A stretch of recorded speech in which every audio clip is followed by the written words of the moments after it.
Your state of Louisiana is the fifth lowest in vaccination rate. Only 36% of people in your state have been fully vaccinated. You're a medical doctor. Your thoughts about that, about the resistance to the vaccine in Louisiana, and is there anything you can and plan to do about it? A couple things. First, people are surprised when citizens don't trust government. When you have partisan comments coming out of the White House regarding next Jim Crow laws, or people like Senator Schumer in the White House not cooperating on a bipartisan bill. Oh, here we're going to be partisan, but over here you better trust us. That just doesn't work. But I would also argue, as a physician, you need to go back to your healthcare workers. It shouldn't be the president advocating. Again, he's depicting himself as uber partisan. You need to have your doctor, your nurse, your physician's assistants, who's speaking to the patients they normally care for, they see at the PTA meeting, they otherwise communicate. This is good. It saves lives. What I'm doing, I'm trying to educate. Yesterday, one of my former students had a nice video. We're choosing between vaccination or accepting higher rates of death. Put it on my social media today. We're pushing that. That's our choice. You choose either to be vaccinated or to accept a higher rate of unnecessary death. That's the way to communicate, through your physician, your nurse, your PA, etc., not through some uber partisan person who asks us to trust them, except when they're making incredibly partisan statements. Okay, so let me get this straight. Cassidy is blaming the fact that Republicans aren't getting vaccinated on Democrats' rhetoric surrounding the suppression of voting rights. Yeah, no, that makes total sense. Maybe, and I'm just spitballing here, the reason that Louisiana is the fifth least vaccinated state in the country is because the state's Republican elected officials are equating vaccination efforts with voting laws. Maybe it's because they're equating vaccination efforts with a bipartisan infrastructure package. Maybe it's because they're using everything the Democrats are doing on unrelated subjects as a cudgel against Democrats for their crime of trying to get people vaccinated. And yet, even though vaccination efforts have nothing to do with politics, Republicans have decided to turn a public health issue into a culture war issue, because culture wars are all they have. Also, the nerve of Bill Cassidy to claim that suddenly partisan comments coming out of the White House are pushing people away from vaccination efforts. First of all, you gotta love this collective amnesia on the right. Where was Senator Cassidy the last 4 years? I don't remember him condemning partisan comments when Trump turned politics into a WWE match. The guy quite literally politicized the entirety of the pandemic. He's the reason that people don't wear masks, that people protested against stay-at-home orders, that people showed up for indoor rallies, that people aren't getting vaccinated. And yet now Cassidy's worried that COVID is being politicized? Second of all, Biden's White House has been anything but partisan when it comes to vaccinations. This administration has done everything humanly possible to reach people across the country and across the political spectrum to get vaccinated. Not just Democrats, but all Americans. In fact, administration officials and surrogates have visited states like Mississippi, Tennessee, Florida, North Carolina, and Texas to encourage people to get vaccinated, none of which voted for Biden in the 2020 election.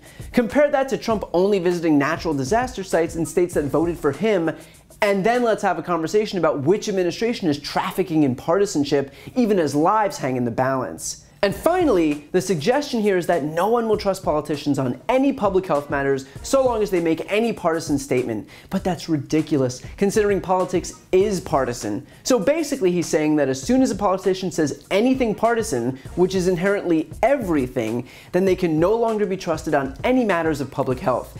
I would argue that politicians can still be partisan on the issues that are being debated, and yet on issues that the science is clear about and settled and proven, where lives are on the line, like the science surrounding vaccinations, then all politicians across the political spectrum should have messaging that's uniform, because in theory, everyone should want all Americans to survive. And yet here's the messaging we're getting from the thought leaders on the right. Here's Marjorie Taylor Greene fear-mongering about non-existent vaccine passports. They want you to be required to have something called a COVID passport, and this would mandate your ability to be able to travel, your ability to be able to go to events, your ability to be able to buy and sell.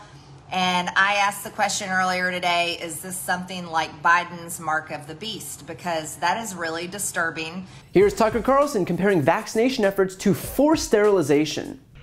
This is a well-trod road that we're on, and it's a scary one. We've seen this before. more than a century ago. In the early 1900s, officials in Boston, of course, decided to make an example of a Swedish-born pastor called Henning Jacobson. Jacobson refused to take the government-mandated smallpox vaccine. And in his case, he had good reason for refusing. He'd already taken that vaccine, the same vaccine, in Sweden as a child, and he nearly died from it. Jacobson fought the mandate. He took his case all the way to the Supreme Court, and in the end, the Supreme Court ruled against him. That was a brand new precedent then as now. And it didn't take long for the government to use that new authority granted by the court to force other medical procedures on the American population. After the Jacobson decision, the state of Virginia passed a law authorizing the involuntary sterilization of people that the state deemed to be, quote, feeble-minded or mentally ill, undesirable. In a landmark decision, Supreme Court Justice Oliver Wendell Holmes, whom we revere most of the time, ruled that the same legal framework that justified mandatory vaccination also permitted the government to sterilize people against their will. He was explicit about the connection. Here's the quote. The principle that sustains compulsory vaccination is broad enough to cover cutting the fallopian tubes, Holmes wrote. By 1930, dozens of American states were forcing women to undergo involuntary sterilization. And in the end, more than 60,000 American women were sterilized by the government against their will. That happened famously, and we shouldn't be surprised by it. Things like that tend to happen when a distracted, submissive population allows the government to dictate what medical procedures they get, what drugs they take. This is a well-known and horrifying chapter in American history, so you'd think the news media might point this out, but just the opposite. In other words, the only partisan statements on the vaccination are coming from one side of the political spectrum, and it's not the left. Cassidy then goes on to say that it can't be politicians that relay vaccination messages, it has to be doctors. And I actually do agree with him about that. People do tend to trust physicians and doctors and nurses more than politicians, and rightfully so.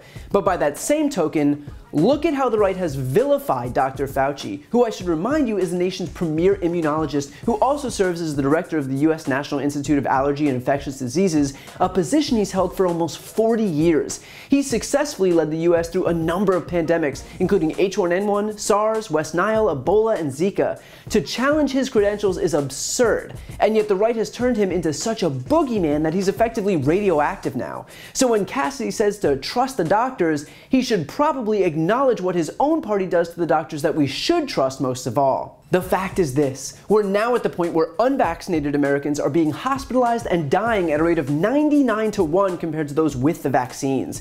And given the fact that more than 90% of Democrats are or plan to be vaccinated, and that only 49% of Republicans are or plan to be vaccinated, the people unilaterally being hurt by the right's anti-vax rhetoric are those on the right. Republicans and right-wing media are killing their own viewers and supporters by virtue of the fact that they continue to drum up vaccine skepticism. So maybe instead of Bill Cassidy lecturing Democrats on how to handle vaccination efforts, he should focus on the people on his own side of the aisle working overtime to ensure that they fail.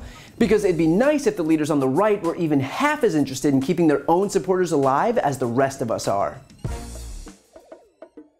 If you enjoyed that video and you're looking for a deeper dive, check out my podcast, No Lie with Brian Tyler Cohen. It's a no BS look at the top stories of the week, along with interviews with the top names in politics, like Vice President Kamala Harris, Jen Psaki, Elizabeth Warren, Nancy Pelosi, Chuck Schumer, Katie Porter, Pete Buttigieg, and more. Again, that's No Lie with Brian Tyler Cohen, available anywhere you listen to podcasts. Also, if you want to see more videos like this one, click the subscribe link right here on this screen to join the more than 1 million people who've already subscribed to my channel. And finally, to donate to my Don't Be a Mitch Fund, where I'm raising money for a whole raft of different voter outreach and voter registration groups in the closest states ahead of midterms in 2022, including Georgia, Pennsylvania, Wisconsin, North Carolina, and Texas. You can find that link on this screen as well. Thanks for watching.